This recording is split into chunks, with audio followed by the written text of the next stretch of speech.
Senator Hanson, remotely. Thank you very much. I rise to speak on the Commonwealth Closing the Gap Implementation Plan. I speak on behalf of many Australians when I say, well, here we go again. More targets, more priorities, more reforms, more agreements, a new approach, and of course, a lot more money. So much treasure has already been expended on with very little to show for it. Targets have not been met, gaps have not been closed, there's been failure on incarceration rates, life expectancy and employment. There's been failure on child mortality rates, children's literacy and numeracy and school attendance. We can only hope the new approach in the National Agreement on Closing the Gap will work. And it might, but only because there is finally some focus on empowering Indigenous Australians to take an equal partnership in the effort to close the gaps. Finally, perhaps, sharing equal responsibility for closing the gaps will start chipping away at the insidious culture of victimhood, which has been unjustly imposed on Indigenous Australians. I speak for many Australians when I say we look forward to a future where there are no gaps.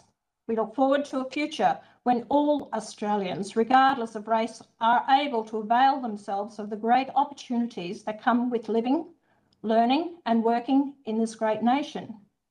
Many Indigenous Australians have already broken this ground and discovered how fertile it is. Many have made their marks on our country's culture, history, identity and character. As I have said before, the majority of Indigenous Australians are not victims. They are capable, resilient and valuable citizens of this great nation, and we are a better country thanks to their contributions. Dare I even say that we look forward to a future when reconciliation is completed, when we can finally agree that we are, in fact, reconciled. Many Australians, Indigenous or not, would be forgiven for being sceptical about those prospects.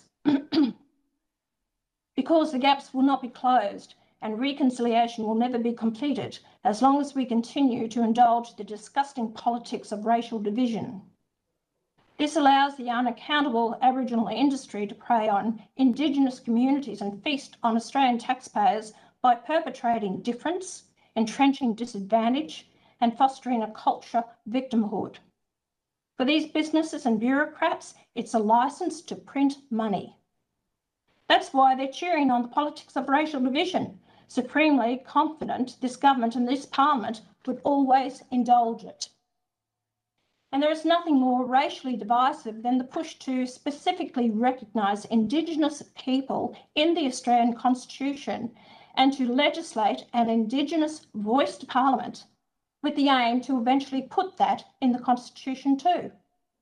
One Nation will take every opportunity to speak on behalf of the many Australians who will never support Indigenous exceptionalism being enshrined in the Constitution and will strongly oppose this attempt to divide us by race forever.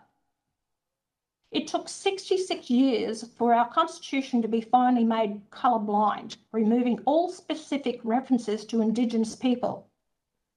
It may take less time to reverse this important achievement by once again signalling out Indigenous people to be treated differently from their fellow Australians. I have warned the Senate and the Australian people about the potential ramifications of recognising traditional ownership in the Constitution should we ever become a republic. Traditional ownership could effectively take the place of the Crown, and the vast majority of Australians would no longer have sovereignty over their own country or land. I have reminded the Senate that one of the essential foundations of a representative democracy is that every citizen is equal before the law and every citizen has equal political franchise.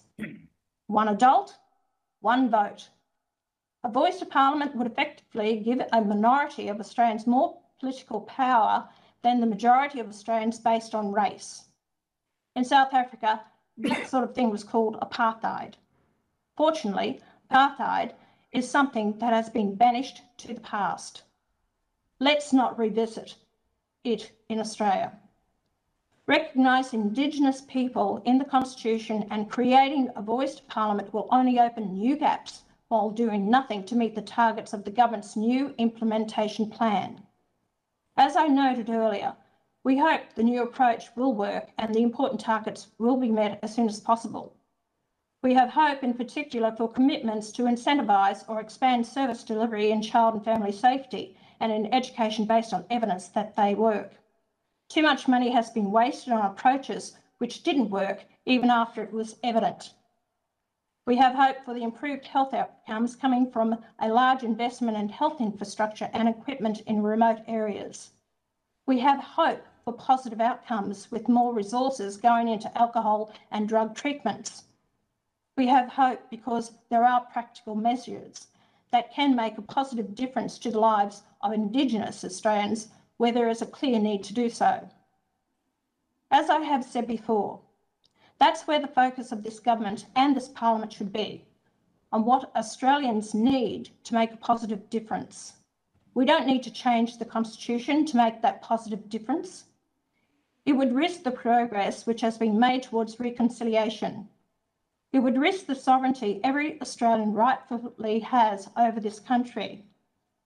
It would further divide the people of Australia at a time when there are already too many entrenched divisions over almost every other important issue. Let us not move backward. Let us not revisit a racist past. Let us leave the Constitution forever blind to race and colour. Let us no longer condescend to Indigenous Australians by tolerating the culture of victimhood which only entrenches disadvantage for generations. Let us show Indigenous Australians the respect they have earned and long deserved by treating them as equals, as individuals and not as victims looking for a handout. Let us abandon the awful politics of racial division and work with Indigenous Australians to close the gap so that all of us can fully share in our nation's boundless opportunities and take responsibility for the course of our lives we'll take. I'm going to take a minute or two to actually give my opinion on the diatribe that came out of Senator Thorpe's mouth. I, as an Australian that was born here, and I myself am Indigenous to this land. I'm native to this land. I was born here, as many Australians feel. To continually be thrown up that I don't belong here, or the fact is that it's stolen land, I think it's a slap in the face. To have her comments on the floor of Parliament to call white privileged Australians, as she said to a couple of senators, white old privileged males. This is not pulling us together. This is not working together for reconciliation. She does not acknowledge the Australians that were born here. To say that there is a rate of over-imprisonment, it's like any Australian. If you break the law, you have to pay a penalty for it, and that means the imprisonment. Then people must take responsibility for their own actions. When she speaks of children being ripped from the arms of parents, that is because children in these communities at such a young baby age, toddlers, are being raped by their family members. We don't speak up about that.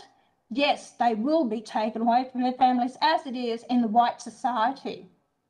You cannot blame it on your cultural differences. These are children that need to be protected. And if families are not protecting their children, as far as education, I have visited these remote communities.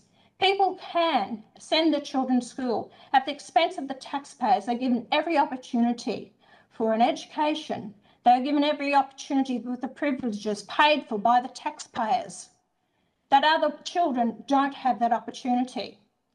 Billions, hundreds of billions of dollars have been thrown at this Aboriginal industry, and yet we still talk about it today. Nothing's changed. You have representation in that Parliament. People claim to have Aboriginal backgrounds. Fair enough. But I am also here to represent on the floor of Parliament those Indigenous Australians as every other senator and every other member of Parliament. Do not continue to divide us by throwing more money out of it without accountability. Do audits on this system. Ask why the Land Council won't hand over their land to the Aboriginal people for their independence so they can move forward with their lives. We don't do that. Why is it shut down? There has to be questions asked. Don't be afraid to ask them and speak up on behalf of those Australians. Senator Hanson, thank you.